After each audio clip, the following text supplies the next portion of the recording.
All right, big show. All right.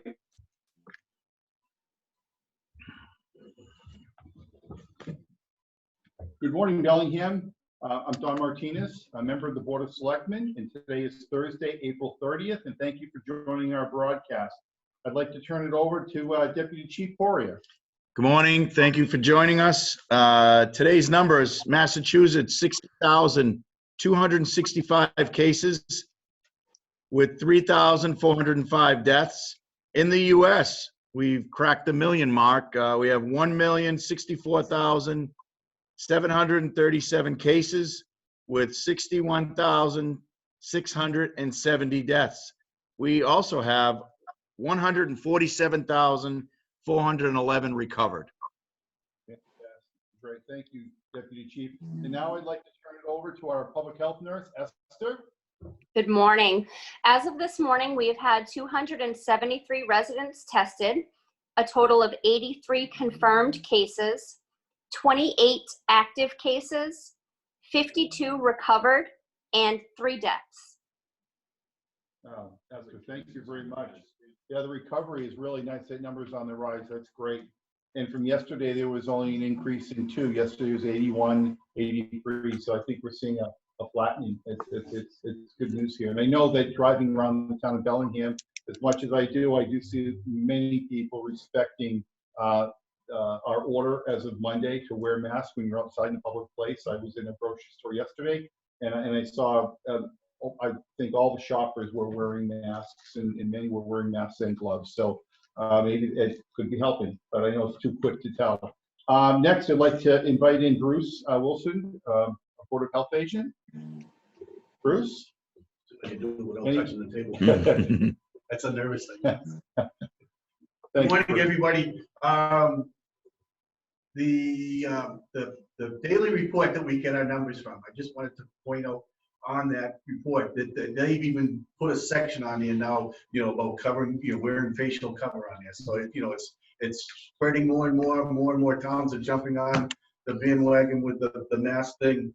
And to repeat what Don, I circulate all the stores and parking lots, and looking for the majority, everybody's wearing their masks. So I like to congratulate the town. We're all doing a concerted effort here to do our part.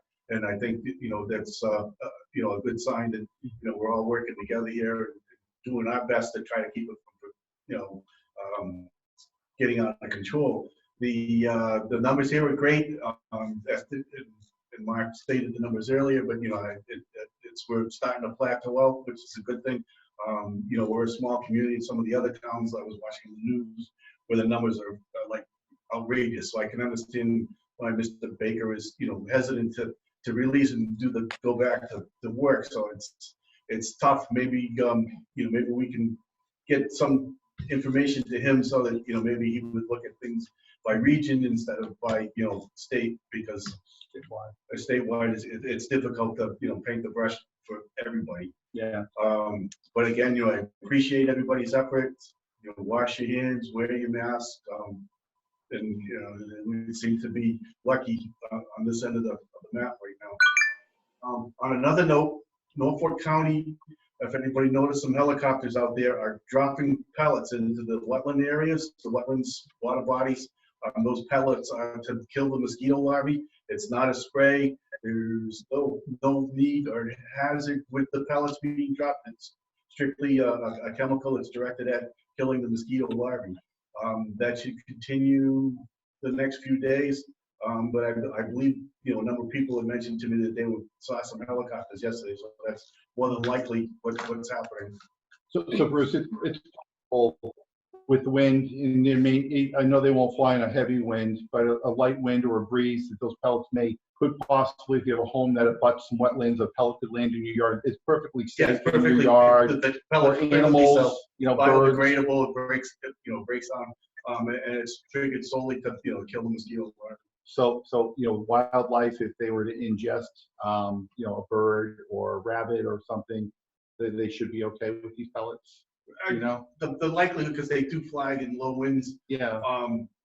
I don't think you're going to see it. Not to put you on the spot, but we have many people in this town that are very conscientious about wildlife. And so if they're watching, I just want to make sure not for them not to be too worried.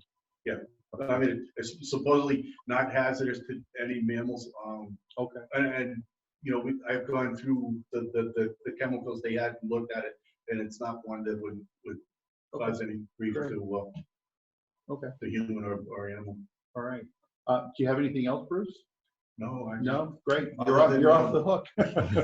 other than that, I don't want to spoil anybody's thing here, but our town administrator's got a birthday today. Wow, you stole my thunder. Leave it alone. Bruce, don't go. We have a surprise. Can't wait for that. All right, Bruce, thank you very much. And at this time, I'd like to turn it over to Dennis, our birthday boy. And wish everybody out there, wish Dennis a happy birthday. And Dennis has got some questions from our wonderful citizens of Bellingham. Happy to be spending it with my family away from home. Yes. All right, so we a couple of notices first that I'd like to touch on before I get to Esther. We have quite a few questions today. Just curbside collection of yard waste. We'll be putting a notice out on that, but it's going to be May 9th and May 16th. Those are Saturdays, and it'll be broken down by precinct. So that information will be coming out. Watch the town website for that. The material has to be in the paper bags and not in plastic bags, but information will be going out on that. And also the recycling center is going to be open this week. We mentioned that yesterday from 8 to 4 and be open for yard waste as well as recycling and heavy metals as well. We're going to have extra staff there. We're going to try and do it in as orderly a fashion as possible so we don't have any groupings down there. We ask people to wear masks if they're going to be getting out of their cars to dispose of their material, and obviously they will be getting out to put a mask on, and our staff will have masks on as well. Okay, off to Esther with some of our questions. Esther, we didn't have any questions for you yesterday, but we get a few today. Can you ask Esther if it's worth it to get the antibody test if someone in your family was sick with COVID symptoms in February or March before testing was widespread? So there are a couple of tests going on in Boston. Some of the hospitals are looking for volunteers of people who have recovered from the coronavirus. However, I think those are only for Boston residents. It really is unknown whether or not you're going to still have antibodies at this point. The likelihood of you having antibodies if you had the virus back in early February, March is probably not going to be there unless you were re-exposed to the virus. Locally, I do not know of anyone who is doing the antibody testing, but you can reach out to the hospitals. I have heard that they are taking plasma donations from people who have recovered. I know Milford Hospital is doing that. So if you're looking to donate your plasma, that would be a good way to go to help some people recover from this. So Esther, can I follow up on that? So what if you had the symptoms and you really felt sick, but because the test wasn't available at the time for that individual because they didn't meet certain criteria, are they testing those, or are they only testing the ones that were actually confirmed to have via a test to have COVID? So they are only using confirmed. I felt like I had it. No. Yeah, they are only using confirmed cases at this time.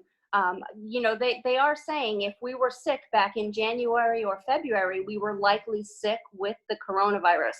However, there's no testing to go back in time to see if that was actually what we had. So they are only using confirmed cases. Okay, thank you. Esther, we've had a couple of Walmarts closed down. One in Worcester, and I guess North Smithfield was, I'm told, was closed as well. And we had a question. My husband and I shopped at Worcester Walmart the day before Easter. Should we be tested? So you have to remember the incubation period of the virus. The incubation period is anywhere from 2 to 14 days. Easter was more than 3 weeks ago. If you've not had any symptoms and you're still symptom-free, then no, there's no need for you to be tested at this time. Great. And the other thing is the close, close and prolonged exposure. Maybe you could just touch on what that means again. So a lot of times people think if someone walked by me and they had the COVID, then I need to go get tested, but maybe you could just touch on that. Sure. So the exposure that we're looking for when we're doing that contact tracing that's taking place is someone you have been in close contact with less than 6 feet for more than 15 minutes without any personal protective equipment on. So if either of you were wearing a mask or any protective equipment at all, then there's really no concern. Additionally, if you were greater than 6 feet apart and it was just a quick pass by, again, you wouldn't be considered to have been exposed. So it's close, inside of 6 feet, and for a period of time, not just walk by. Correct, exactly, exactly.